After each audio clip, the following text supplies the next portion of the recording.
Firstly, a warm welcome to everybody. I think we are very excited to host you today and have a robust conversation, particularly around elevating that click-to-conversion and elevation around your customer journey. And I think for us, we've got some real wonderful team members that are on this call. Firstly, experts in their own right and field, and I'll introduce them in a few minutes. But I think for us, as part of our share with you today, we're very excited to speak to you around some of the key discussion points that we've summarized. So channel mastery, that customer-centric and the customer-centric tactics, digital triumph, and also then what we refer to as journey brilliance. But we understand that today, when we speak to journeying, that there are barriers to understanding customer journeys, including a lack of data, systems integration, breakdowns in processes, misguided focus, and inattention to key aspects of that buyer experience. We also know that from our research that more than 2/3 of CMOs, including 82% of leading torchbearer marketing executives, regard developing deeper, richer customer experiences as their top marketing priority. Understand why in the context of the world we live in today.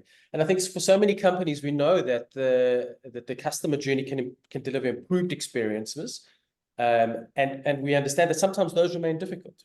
We're also very aware in terms of our research that nearly 80% of consumers feel the average brand doesn't understand them as individuals. And I understand that, from our perspective, we're going to talk through some of these interesting challenges, but also, the compelling questions that I'm going to present to Lisa and Mike today.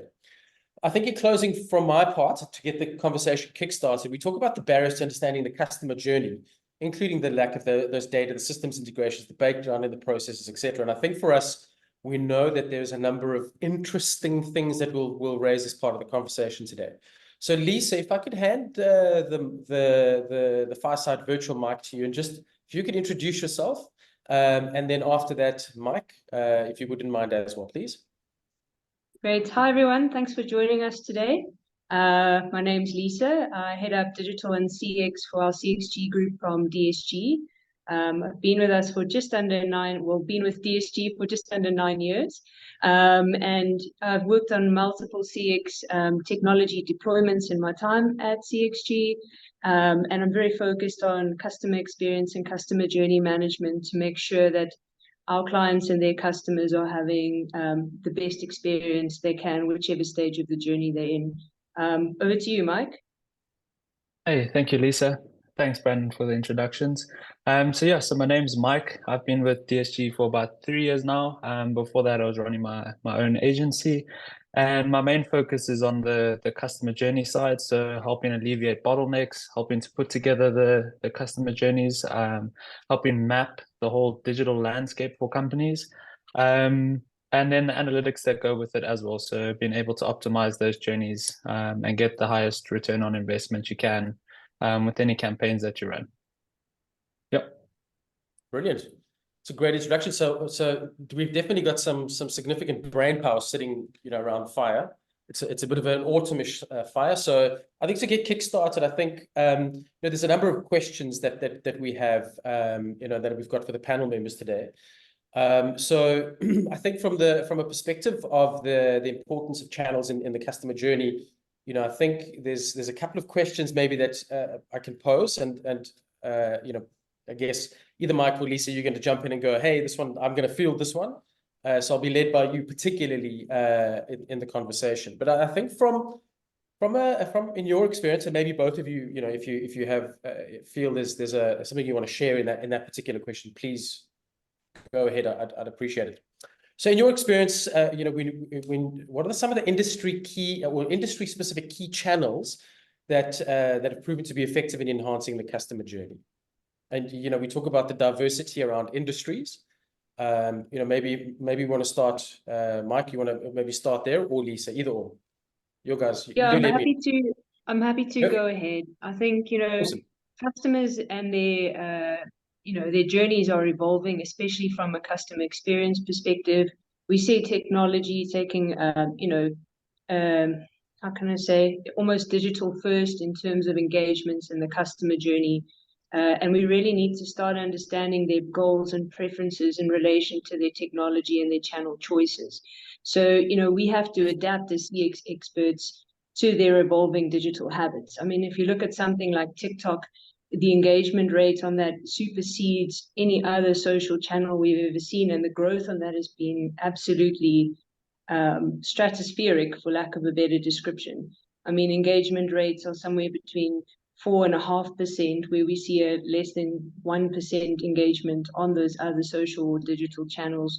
And I think it's important we find out where our customers are so that we can engage with them on those channels. So, I think it's about having a mix of channels, old and new, to make sure that we are meeting the customer need as and when it arises. And I think that speaks a lot to what you're doing at the moment, Mike, from a customer journey perspective as well, and mapping out those journeys. I also just want to say, when you're choosing channels, it's really important to make sure you don't lose the customer's trust when you are engaging across different channels. And that speaks to things like having a single customer view, to make sure that you're always engaging the customer and have that history in front of you so that it's a relevant engagement. Yeah, definitely. And to add to that as well, especially with all the new platforms that are coming out, we've got AI coming out now. There's, almost every week there's a new technology coming out. One thing we often see with a lot of businesses is they want to jump onto the latest thing. They want to be on TikTok. They want to be using AI. They want to be using machine learning. But we must always keep in mind that technology is the means, but not necessarily the goal when it comes to the customer journeys. Meaning, so, if we've got a slightly older demographic, there might not be a reason to go onto TikTok. And especially a platform like TikTok, there's a lot of effort and there's a lot of man hours that go into producing those videos. It's quite a time-consuming thing to put together TikTok videos because of the high engagement rates. It's not the same as putting together a Facebook, 30-second ad that you're going to run. So to invest in those channels, you need to make sure that your customers are on those channels and that is a place that's going to convert for you. There's obviously no issue with testing those channels, but not something that should supersede any of the channels that are working for you currently. Just to kind of zone in there, particularly Lisa and Mike, and I think you've touched on it. I mean, we know that a decade ago, it typically took years for you to reach 100 million users, right? We know that TikTok has kind of reached that in a period of 8 to 9 months. ChatGPT in 2 months, and as we understand it, Threads has reached 100 million mark in just 5 days. Now, understand when you talk to that speed. I mean, it's Lisa, you said it's almost it's unimaginable. And I think for me, the question here is, and you touched on it, is what is the right channel in terms of strategy? So I guess the question I would like to pose is, what are the factors that you consider when determining the most suitable channel strategy for a particular business? And do you have any examples of those successful implementations? Because understand that, what fits maybe for one organization and or business may not another.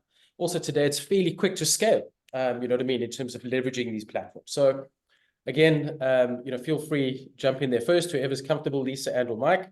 But the question, I guess, is, what are those factors that you think are most suitable for the channel strategy for a particular business? So is it business specific, and any examples of a successful implementation that you can share with us? So I'm happy to go ahead, and then Mike, if you'd like to follow. I think, mapping out a customer journey is about understanding your customer, understanding the activities they're going through from an awareness, consideration, purchase and post-purchase phases of their engagement, understanding what their goals are, and then evaluating the existing touch points in terms of their journey. So I think your channels need to be very closely aligned with your touch points and the experience that you want to give the customer and where they are from an emotional perspective, and also what you're hoping to achieve as a business, right? And that will also inform things like your technology that you're going to apply, how you're going to apply it, if there are going to be various integrations, and approaching it in that way. There's actually 2 slides that we could just have a look at, and I'm sure, Mike, you'd be able to talk to them as well. Slide 7 and 8.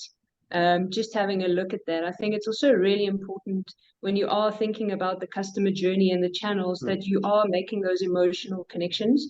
I think we touched on it earlier just around AI and technology, and it's great, but customers do want that emotional connection. So any channel you use, you need to be clear on what the customer's pain points are, where they are in the journey, and what you're wanting to achieve as a business. So you can't have a hard and fast where you say, yes, absolutely, we need to use TikTok to engage customers. It might be completely inappropriate if you've got an older cohort with a high touch purchase or vertical. Sorry guys, I think it's actually slides 4 and 5. I do apologize. No need to apologize. Remember that we're sitting around the fire. Yes, so this is there we actually go. what I was thinking to, just mapping out that journey and understanding, you know, what are the existing touch points? How can you find efficiencies within those touch points, and what technology are you leveraging to support it? And if you hop onto the next slide, you'll see that it's just mapped out around understanding the pain points. And I think this is really, really important, because any journey you develop across any channels, you must be clear on what is the customer experiencing and how do you overcome those pain points through clever use of technology and mix of human interaction as well. I think, Mike, I'm going to hand over to you. I'm sure you've got a lot to add on this. Yeah, that's perfect. Thanks, Lisa. I think you touched on a lot of very good points there. So with the channels as well, exactly like Lisa said, it's understanding your audience is very important with any strategy that you start.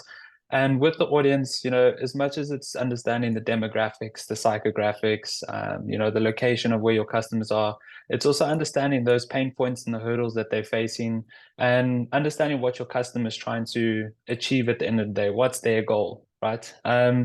If we're buying a new car, for instance, we're not buying a new car because we like to spend a couple $100,000 on a car. We're buying a new car because possibly, we're having a child and we need safety, or we want to go overlanding or something like that. So there's a goal and a reason why they're buying certain things. Everybody on this webinar, for instance, is not here because they like listening to us at DSG talk. They're hoping to, be able to implement hopefully some of the things we talk about in their business and increase the profits that side. So understanding what your customers' pain points and hurdles are, and where they're looking for information about that. So if we go to the car, if we're deciding to buy a new car, we might go to places like YouTube, and online forums looking for information about that car. We want to understand, everything we can about it. Whereas, if we're buying something a lot smaller, or if we're buying a service, possibly we're looking for a plumber to come work on our house, we're not going to YouTube to look for a plumber. That we might be going to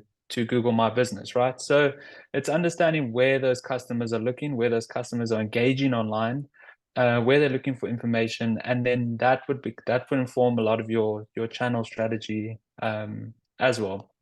And then being able to address what those hurdles are. So the customers are looking for that transformation, and in those forums on YouTube, if it's TikTok, if it's Facebook, if it's SEO, whatever it might be, being able to address what those hurdles are and be able to articulate that transformation for your customer in an efficient way, and that informs a lot of your channels and where you're going to be looking to put a lot of time and effort in your marketing strategies. Awesome. So, just from where you left off, and I think it's an important one, Mike, I think what I want to ask you, on this particular one first, I want to kind of take us back to where we talk to the technology. We know it's not the be all and end all, but we often talk to today that, algorithms and the work that goes into these algorithms and technology are often the new set of gold that they refer to, because they kind of inform things and all these smart things. So my question to you is, as algorithms and those technologies continuously evolve, how do you recommend businesses adapt? Because those journeys and strategies, I understand, need to adapt to stay relevant, right? So, sure. My question is, what do you from your perspective, what can you share, particularly? Because I think, it's easy to say technology is one thing, but it's so prevalent, and particularly algorithms. I mean, what do you do to stay relevant? Yeah, sure.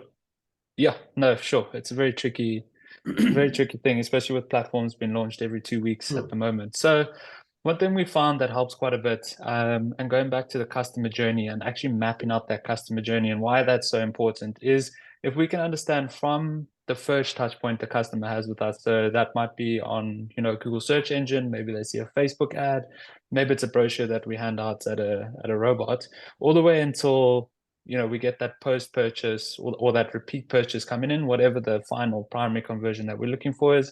Or if it's just, signing the contract, purchasing something online, what's each step that goes into that customer journey?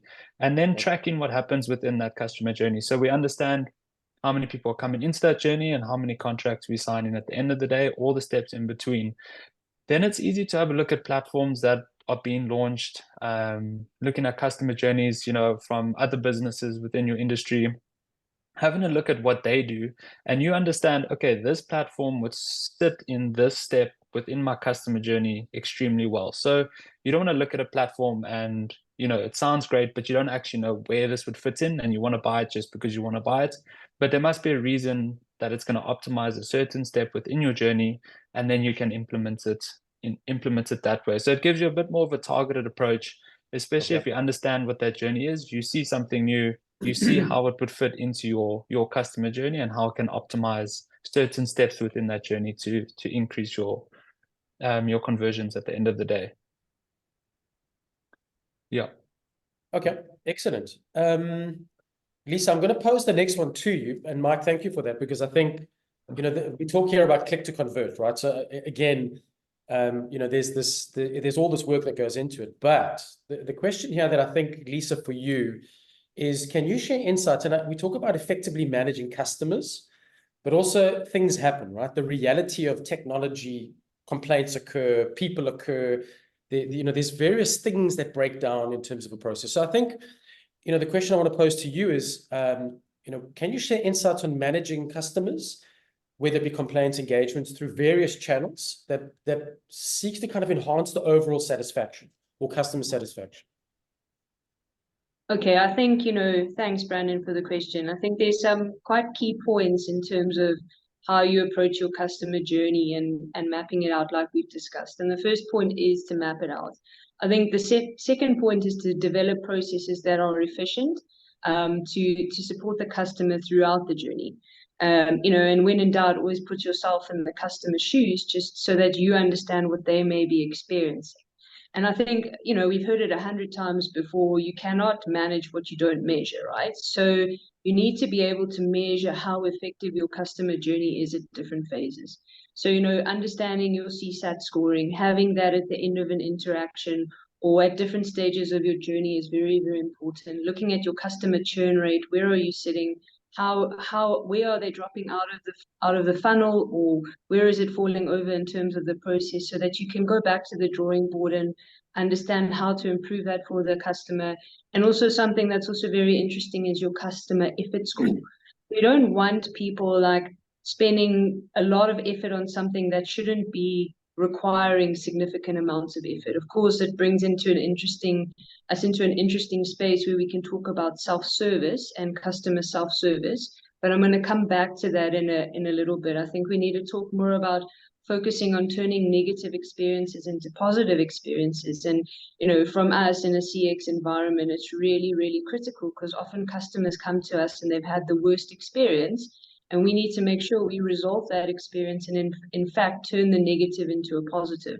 How do we do that? We do that through efficient processes, committing and having, we're going to resolve it at this time, we're going to get in touch with you, and making sure we're true to what we commit to for the customer, as well as meeting and exceeding their expectations and engaging with them with a level of empathy. If we keep those key dynamics in play, we will retain the customer. And often you find the people who take the time to complain can be your biggest brand advocates. So it's really, really important that you do that. And when you're developing your customer journey, you can't just rely on what you think. You need to actually conduct research, have focus groups, talk to existing customers, send out surveys, and develop and enhance your journey on a regular basis. So, looking at tools like CRM to manage your tickets, or managing your customer engagements in a structured way. And something we also haven't touched on is making sure, like, you can't just go to your outsourced service provider and say, please manage my customer experience end to end. It is absolutely a collaborative process and a partnership. And if you fail to get that partnership right, your customer is the one who will suffer at the end. I think we've had some great partnerships and have some current partnerships with our existing client base, and the customer is always the winner at the end of the day. I hope that answered your question, Brandon.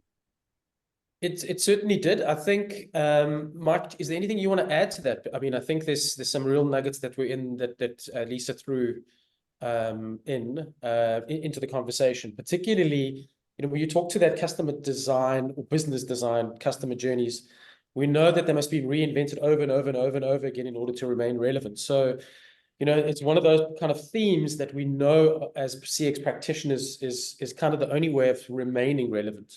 So my question, and maybe Mike, if you want to maybe jump in there, in terms of this, just to add to what Lisa shared. Yeah, one thing I love that Lisa shared is talking about it being a partnership as well. So, especially with businesses, it's not something that you want to hand off to an agency or, a company that you're working with. It really must be a partnership. No one's going to understand their business like the people that have, working within the business, or the entrepreneurs that have started the business, and they've got the vision for it. So it's very difficult often for an agency, to try and match that vision. So it really becomes a partnership. And I think that's where the customers get rewarded as well, is when, there's that collaboration between the agency and the business in the customer journey side. Awesome. Right. So I think one of the things that I want to bring to the fore is, we talk about success stories, and effectively, we talk about channel utilization. So, or effective channel utilization. So I think, kind of again, just maybe shifting gears a little, could you share with myself and the broader forum that have joined today, where a business has effectively used multiple channels to create a seamless and impactful customer journey? Lisa, maybe we start with you on that one and then jump to Mike. Sure. I think that's a big question, Brandon. And we have some amazing clients where we've done exactly that. We cover all our channels for our clients, and I think we've heard that buzz term or buzz phrase, omni-channel and multi-channel, and engagement. And it's really, really important to meet your customer where they are, whether that's omni or multi-channel. It's about making sure that you use a channel that you can best service and that the customer experience will be the best on. In terms of examples, we have an amazing brand we work on in the fast food industry, and we support them across all touch points. So social media, Facebook, Instagram, Twitter, or X, whichever you'd like to call it, TikTok. We support them with customer experience engagements across social. It feeds into a broader CRM, which supports engagements where they need more attention. If not, we empower our team to manage engagements via FCR, surprise and delight, also something that comes into play. And then on the other side, linking it, we have channels like telephony, email, web engagements that all come through into a central place. And what happens is all those engagements have the same tonality. So they're all aligned against the brand. The agents are trained to engage as the brand. And that really speaks to like a brand-centric, customer-centric approach across. And it's supported by technology. So it's not like disparate systems and teams. It's all linked into one system, moving towards a detailed single customer view, to make sure that when we engage the customer, it's customized, it's personal. And I think that really goes a long way. I haven't used any specific brand names, but I hope I've illustrated what you're looking for, Brandon. Absolutely does. I think, Mike, if you don't mind, I'm going to shift gears a little. Excuse me, because Lisa touched on something very specific there around where you talk to that personal, so the personal touch. And often or not, we know that today we speak about hyper-personalized experiences.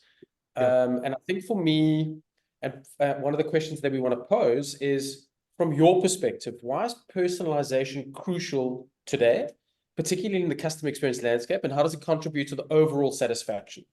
We understand that personalization is key, but I think for me, why and how does it contribute? Yeah, sure. I think the easiest way to say why personalization is key is if you open up Facebook on your phone, every third post is going to be an ad. So I mean, just saying that, I mean, the amount of ads that we see on a daily basis, bombarded from across, when we drive in our cars, or watching streaming services, to on social media, to everywhere, and 90% of those ads we scroll straight past. I mean, if we see 100 ads a day, if we could remember one of those, I think it would be impressive.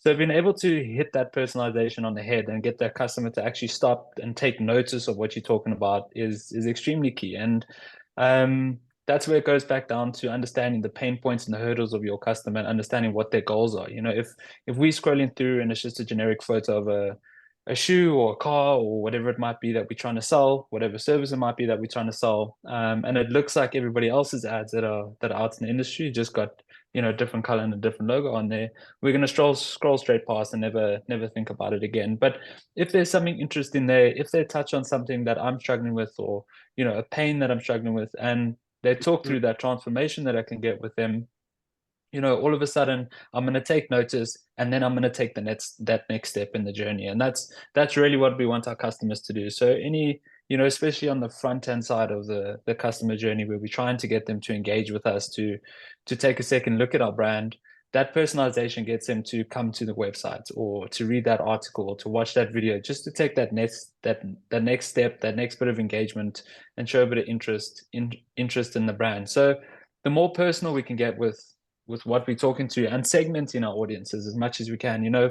If we go back to, I suppose, the car example, if for yourself, if you were looking for a car, if Lisa was looking for a car, if I was looking for a car, we would all be looking for totally different things. So one generic ad that will go for all three of us, it wouldn't work. So being able to understand what your pain points and your hurdles and what your goals are, compared to mine, compared to Lisa, compared to everybody in here, and the more personal we can get with that, the more chance one of us are going to actually stop on that ad, take notice, and take that next step in that journey. Cool. Lisa, anything that you want to sort of throw in the mix there, or around, particularly just around the personalization and overall customer satisfaction? Yeah, I'm happy to. I think, Mike, what you're saying is so relevant from an advertising perspective, but also once you start engaging with the brand, knowing your name is a big deal. Being able to communicate to you around what are your preferences, what are your interests, what is your preferred order, for example, if you're looking for a meal. It all goes miles to building trust, and actually having a relevant brand engagement. So I think those are the things I'd like to add, Brandon. It really does make a huge difference to be hyper personalized in the current consumer environment. Excellent. And just ahead, just on that as well, with the personalization, you see it used across the board at the moment, and to increase those conversions, and especially those repeat purchases down the line, that personalization makes a huge difference. So for instance, I think it was last week, I got an SMS from our optometrist saying it's been 2 years since you've had your eyes checked. We recommend every 2 years you have your eyes checked, and now I've got an appointment booked with them to go check it out, where it's something I would never have done without it. We've worked with a garden nursery before, and especially when it comes up to spring and we have to start fertilizing gardens and putting down lawn dressing and those sort of things, if you can touch those customers that have bought similar products before, you're going to increase those purchases and those repeat purchases, and get that brand loyalty coming through as well. Great. So look, I think when you talk to the and I'm going to jump into that repeat purchases, and I think I want us to kind of lens in a bit on that, Mike, and I'm going to start with you and then hand to Lisa. I think the question to you particularly is, what specific strategies have you found to be effective in encouraging those repeat purchases? I know you've touched on some of them, but how can businesses implement them successfully? So, like, what are the things that you would want to drive in terms of repeat purchase? Because we know there's certain things that take place, but what are those strategies that you can share for today? Yeah, sure. I think one of the main things that we also try and encourage with all of our clients is to get a robust CRM working as well. So when a client purchases something, to be able to tag their clients and segment their clients and understand what they've bought. So, if client A buys, X, Y, and Z, you want to be able to know that that client has bought those specific products. What often happens, you've got your database, you've got a whole bunch of clients within that database, but you don't actually know what they purchased. You don't know when they've purchased stuff. You just know that there are clients of your business. So as detailed as you can get with the tagging, it often takes, it's quite a big thing to set up, not a difficult thing to set up, just a time-consuming thing to set up. But the more detailed you can get there, the better. From there, it's just having a look at your products, for instance. So if we look at the optometrist, which we just spoke about now, they know every 2 years that, it's someone needs to get their eyes checked, right? If they can tag me that 2 years ago, I had my eyes checked, and every time I come in, that goes into the CRM. They can automate an email that in 2 years send Mike an email saying he needs to get his eyes checked again.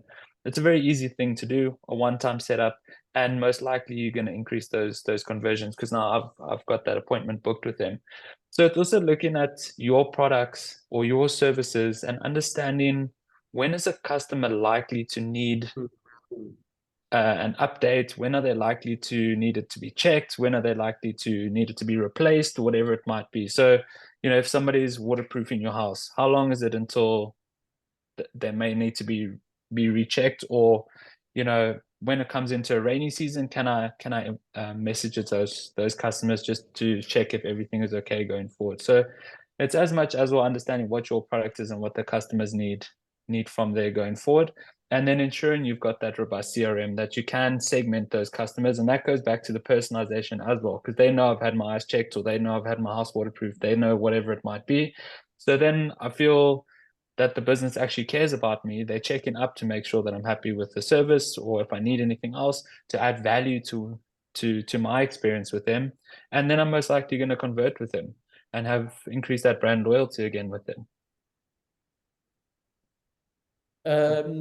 Great. I mean, Lisa, how can businesses implement them successfully? I mean, what are those things that you've seen in practical terms for repeat purchases? So I have to say, data is like the new oil. I don't know if you guys have heard that from Clive Humphreys, that quote. And if it's unrefined, then it's of no use or of no value. And I think what Mike, you were saying around tagging it then becomes useful information. So around repeat purchases and understanding repeat purchases, I think it also moves us to quite an interesting discussion around leveraging artificial intelligence to predict what is it that a customer may want or prefer based on the existing set of selections, purchases, and providing those sort of suggestions to them when they are in the purchase journey.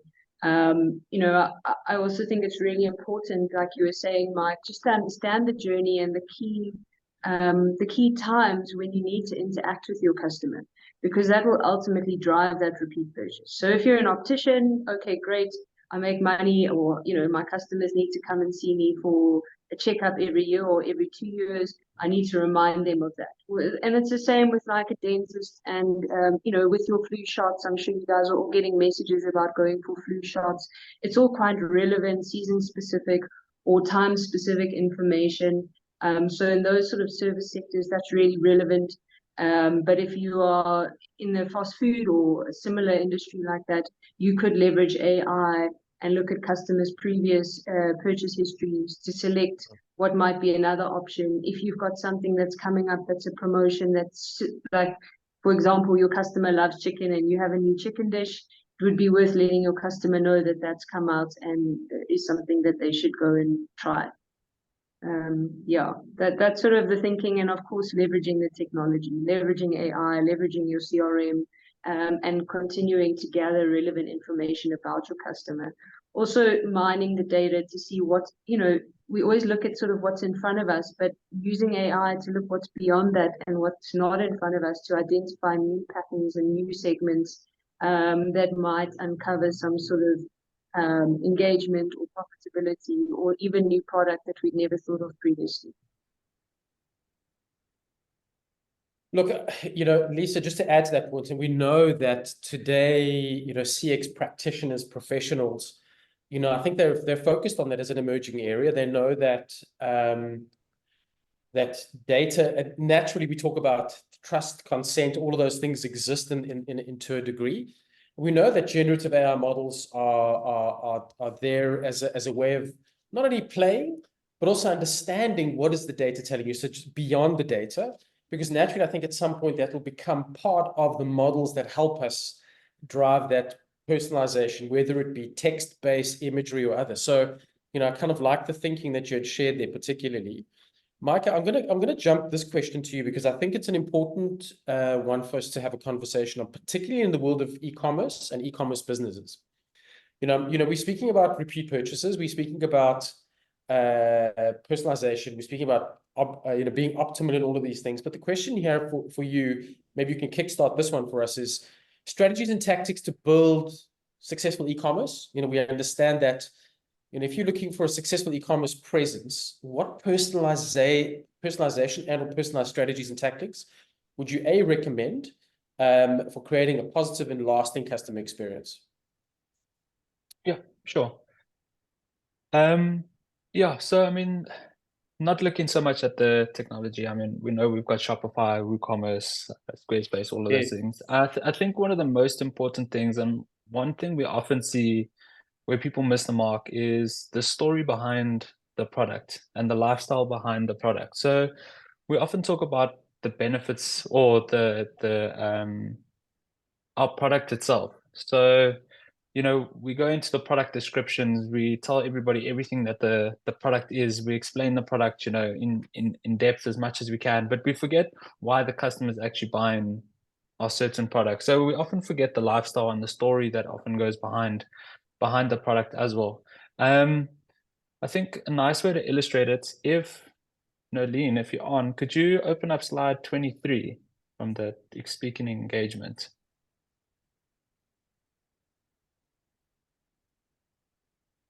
Well, let's start with slide 19 and then we'll go down to 23 if we can.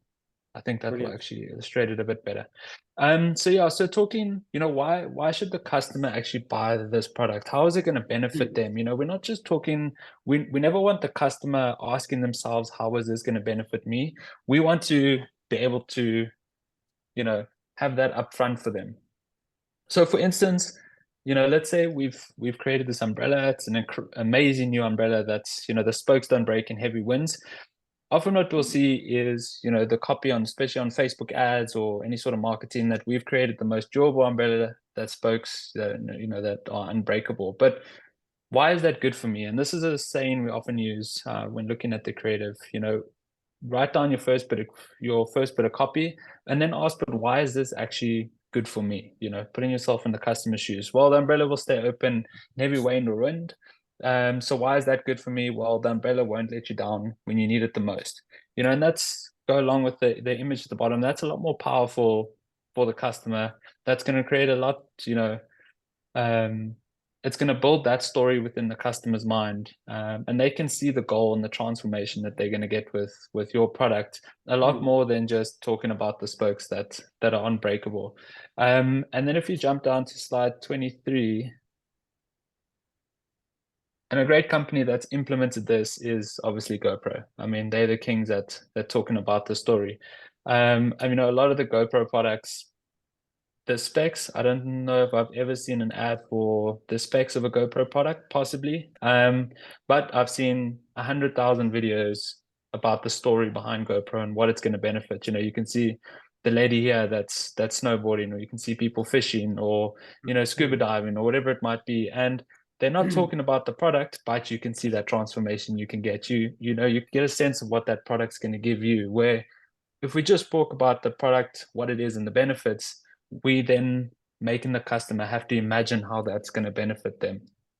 Nolene, if you jump down to slide 37 and then just zoom in the bottom left, this is also another great example from Apple, from iPhone. Yeah, so if you could just, yeah, one up, 37, up, one more. Yeah, if you could just zoom in on the bottom left, the iPhone shot, we can see it. If not, that's we can see it there anyway. So there's two images we can see in the bottom left there as well. So talking to the story as well. On the left-hand side, we've got all the product specifications. On the right-hand side, we can see what that product's going to give you. You know, we can understand, okay, it's 12 megapixel, it's got 108 this and 48 this, and it's got, you know, X, Y, and Z. But how's that going to benefit me? Well, on the right-hand side, instantly, you can see how amazing that photo is. And it's just simple shot on an iPhone, you know, and then we can go into detail further down the customer journey. So especially, I mean, you can see in the background there, the customer journey as well. When you're on the front-hand side of the customer journey, you really want to focus on that transformation and those goals. Like on the right-hand side photo here, the shot on the iPhone, they can see the grand picture, the lifestyle, what they're going to get. And as the customer moves through that journey towards the purchase, then we start to become a lot more specific on what the product details are, what it is, what they're going to get if they make that purchase from you. But to hook them in, you know, create that story around your product, show the transformation, and then show the product specifications down the line when the customer understands what they're getting. And those simple changes often have a dramatic results in the advertising that customers do, and it also makes you stand out. So, you know, if you're looking at, for instance, the GoPro example, if they're running an ad on Facebook and you saw GoPro with the specifications, you're most likely going to go straight past that because you've seen 100, you know, things that look very similar. But if there's a video of someone snowboarding down a mountain, you might actually stop and watch that video because it's exciting, right? And even though it's still an ad for GoPro. So really focus on that story, that transformation, and how you can get that across to the customer, and then only talk to the specifications down the line. The customers don't necessarily care what you're selling them. I know it sounds harsh. They care about the transformation that they're going to get from you, right? Yeah. So I would say that's the biggest thing without going into, you know, the platforms and those sort of things. Or tools and things. Okay. Yeah. Listen, I mean, that was great. So thank you for that, Mike. And I think maybe what we could do, Nolene, too, is I know that there's a particular video that we could share just around the personalized journey or personalized journeys, because I think what it'll do is it'll help lead us into the next question that I have around balancing without being, you know, intrusive. So maybe we can share that for the audience.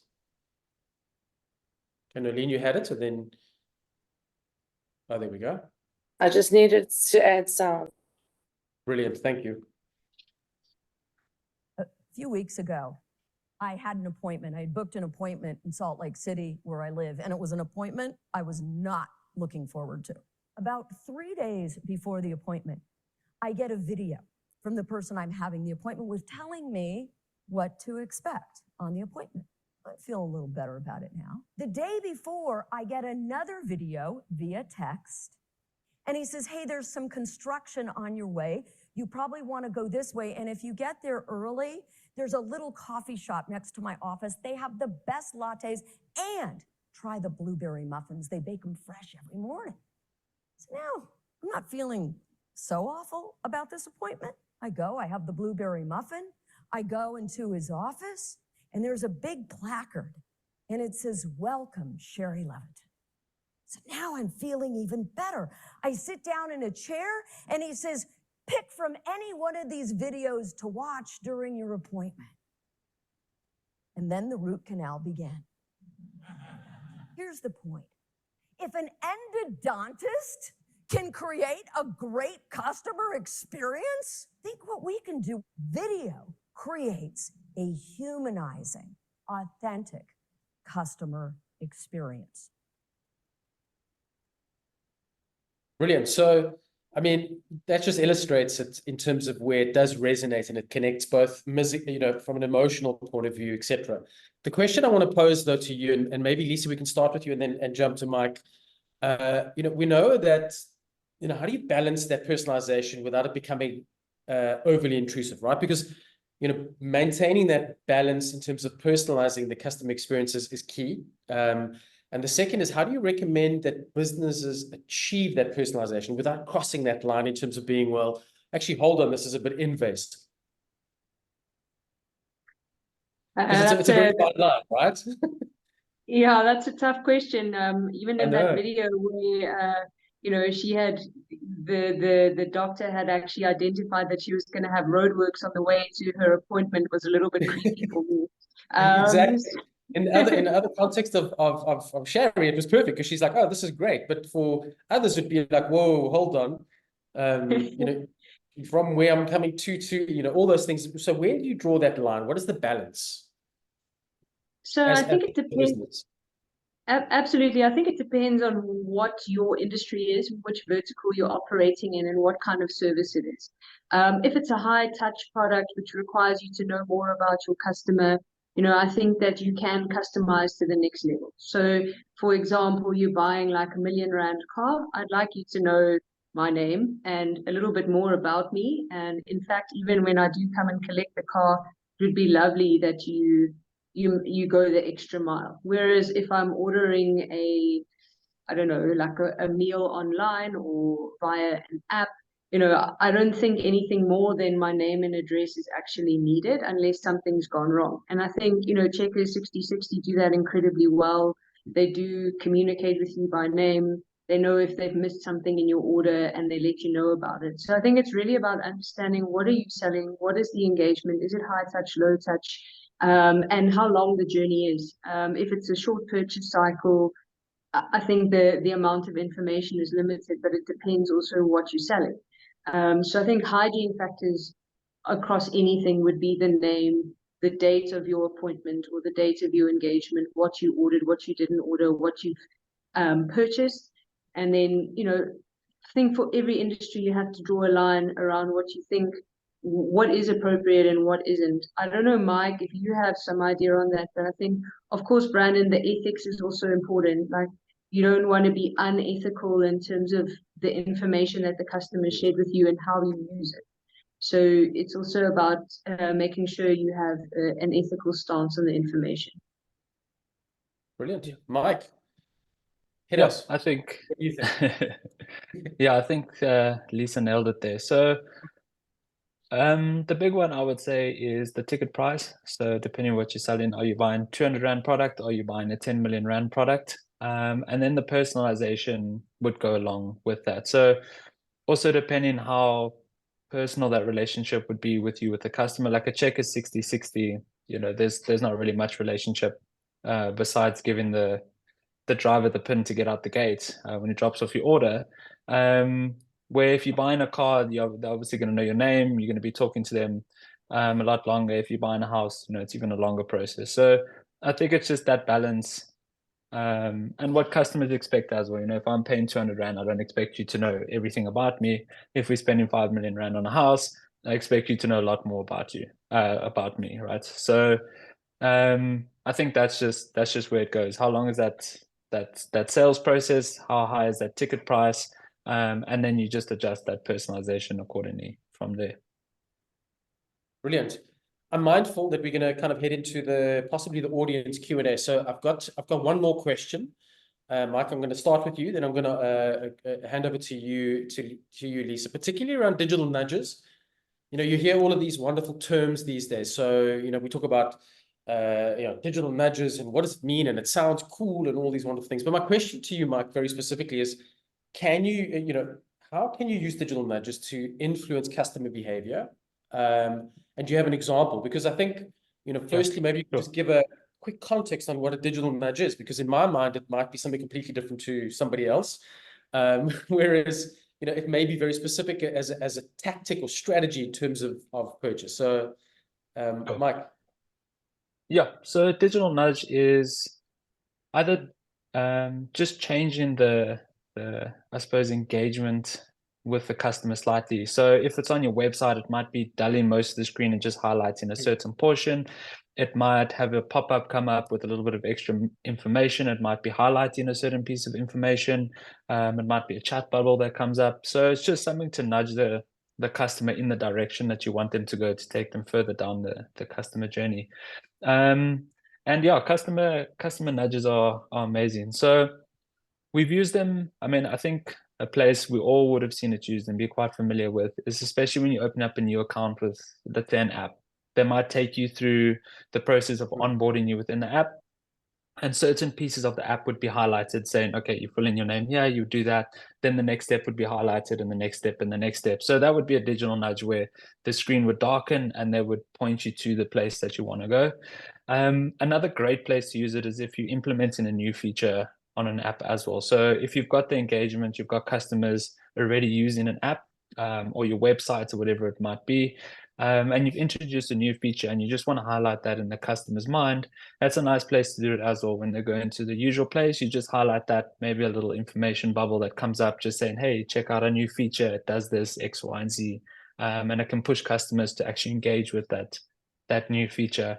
And the last space, I suppose we've used it, or where we've used it before as well in the e-commerce space, is having a look at product pages. So being able to offer a customer that extra bit of information that they might be looking for. You know, your customers, whenever they're in that sales cycle and wherever they're in that journey, they've got questions running through their mind all the time. And we want to be able to anticipate what those questions are and be able to answer them, so they can take that next step. So what we did before is, on a product page, if a customer spent more than 30 seconds on a particular product page, we would offer them an extra piece of information that would go along with that product.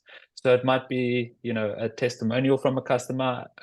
One thing we've also used is send them to a blog post that talks about that product and has that product in a little bit more context, because the customer might be stuck on that page trying to figure out, you know, reading the descriptions, having a look at the photos, reading the features, and trying to figure out what the product does, or try to put the product into context for themselves within their life, and pushing them towards a blog post or video or something with a bit more information answers those questions and brings them back.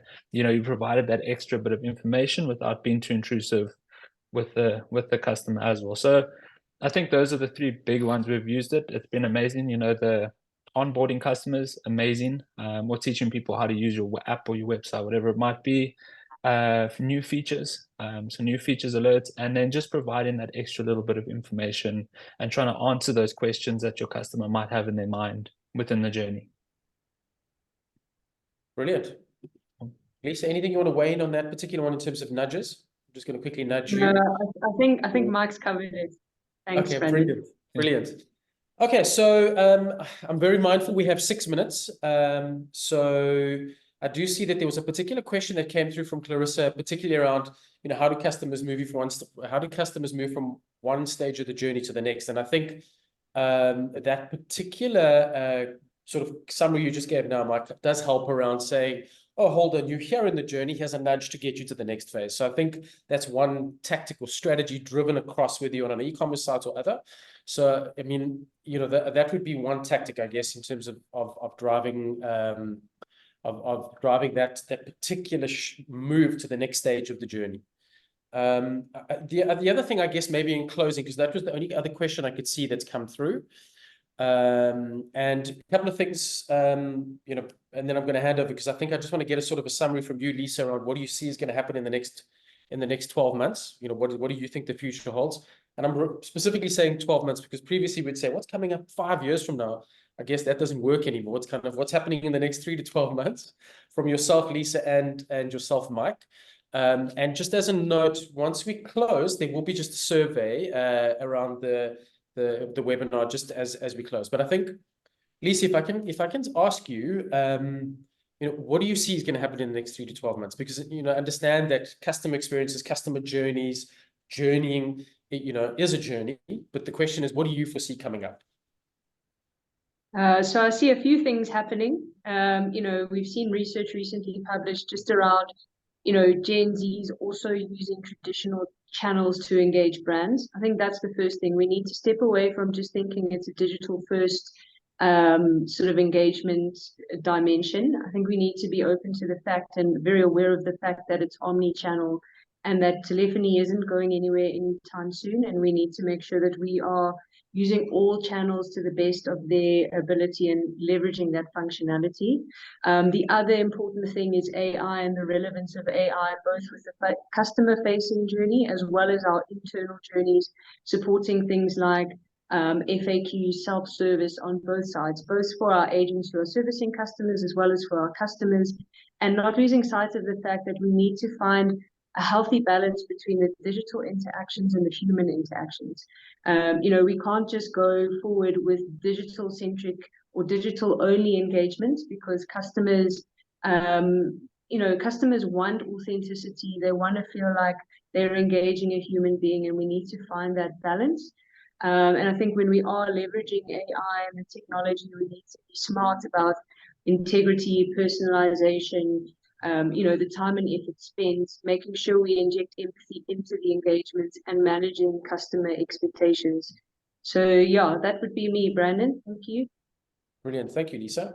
Mike, what do you think your takeaways are? And I think, you bring a very particular, interesting lens when we talk to journeying, mastering those journeys, optimizing them, because you've seen it from a number of different perspectives. What do you think is the next horizon? So I think the big one, AI, for sure. So not necessarily customer facing, but internal, for particularly understanding your customers. As Lisa said earlier, being able to predict trends within your customers and notice things within your data, and content production within your business as well, and automation using AI. I think it's going to be a big one coming up. Businesses that can automate,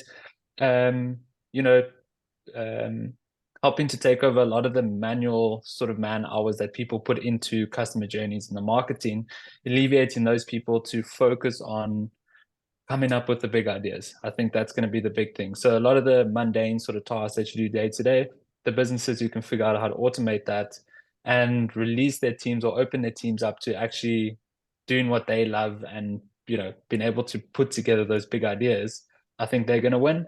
And then sort of off the back of that, the brands that learn how to tell stories, I think, are going to win. So the brands that come up with those big ideas, that learn how to implement those big ideas, and be able to tell stories online, are going to beat everybody else that's, just running the same generic ads online.